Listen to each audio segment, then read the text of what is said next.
into action. We furiously work to reorder our belongings in our annual spring cleaning. In celebration of spring and spring cleaning, I wish to recite to you a funny poem penned by the American poet Silverstein, entitled Messy Room. It goes as follows. Whosever room this is should be ashamed. His underwear is hanging on the lamp.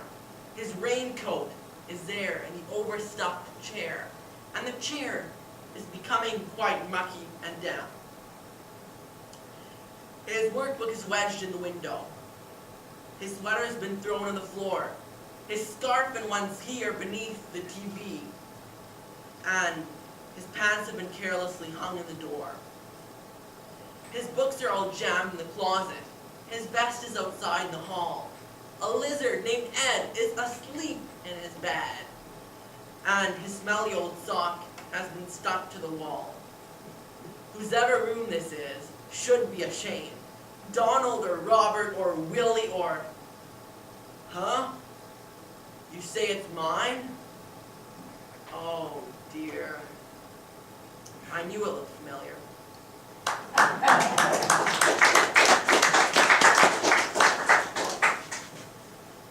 Spring beckons us to our gardens. For as long as humanity has tilled the soil, we've answered the call in spring to get gardening. The garden is one of the crowning achievements of humanity. This fact is celebrated in Rudyard Kipling's poem, The Glory of the Garden.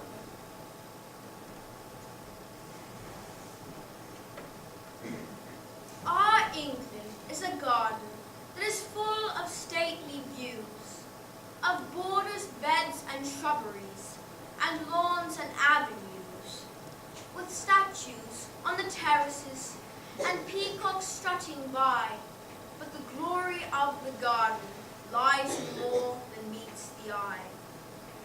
For where the old thick laurels grow along the thin red wall, you'll find the tool and potting sheds, which are the heart of all.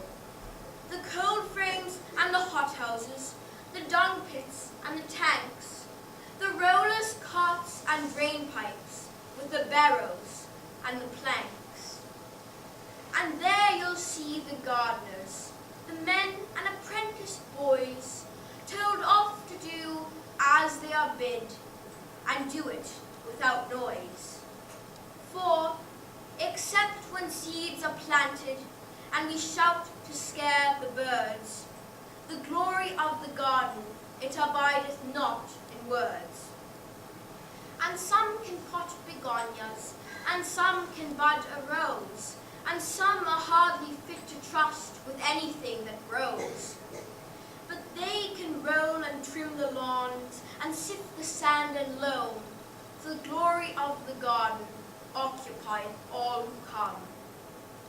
Our England is a garden, and such gardens are not made by singing, oh how beautiful, and sitting in the shade, while better men than we go out to start their working lives, at grubbing weeds from gravel paths with broken dinner knives.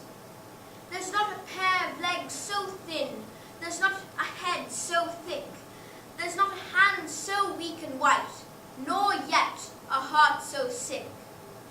But it can find some needful job that's crying to be done for the glory of the garden, glorifying everyone. Then seek your job with thankfulness and work till further orders, if it's only netting strawberries or killing slugs on borders. And when your back stops aching and your hands begin to harden, you'll find yourself a partner in the glory of the garden. Oh, Adam was a gardener, and God who made him sees that half a proper gardener's work is done upon his knees.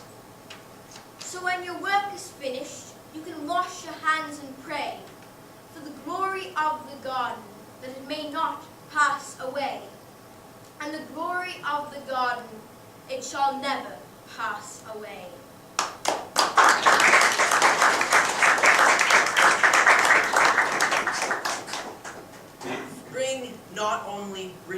the natural world. She also reinvigorates our cities. Nowhere is this more true than in the great European city of Paris, France. Springtime in Paris is legendary. Soft rain showers, budding trees, and warm sunshine give a new glow to the city of light. The American poet Sarah Teasdale wrote the following poem, Paris in Spring, in the early 1900s, but its message is still applicable today. Zoe here will recite it for you.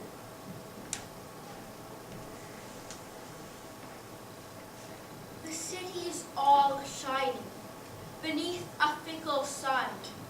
A gay young wind's a-blowing, the little shower is done.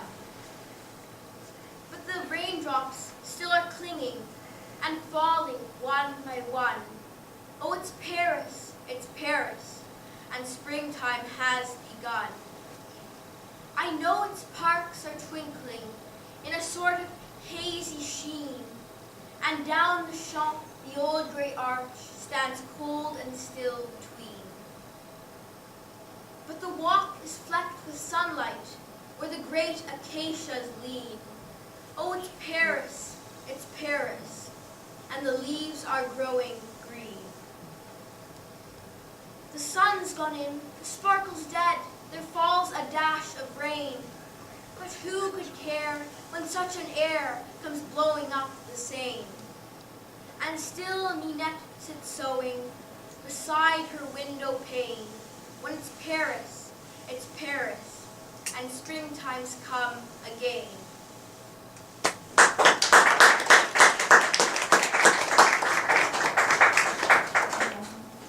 Right at this very minute, we are 8,004 kilometers away from the City of Light. However, let us fly there on the wings of our imagination and on the wings of song. Imagine that you're sitting at a beautiful outdoor cafe in the Champs-Élysées. A warm sun and a gentle breeze caress your face. You are watching happy Parisian office workers and shoppers saunter by on their lunch break. And you listen to the following song, which tells of all the wonders that happen under the Paris skies. It is entitled Sous le ciel de Paris.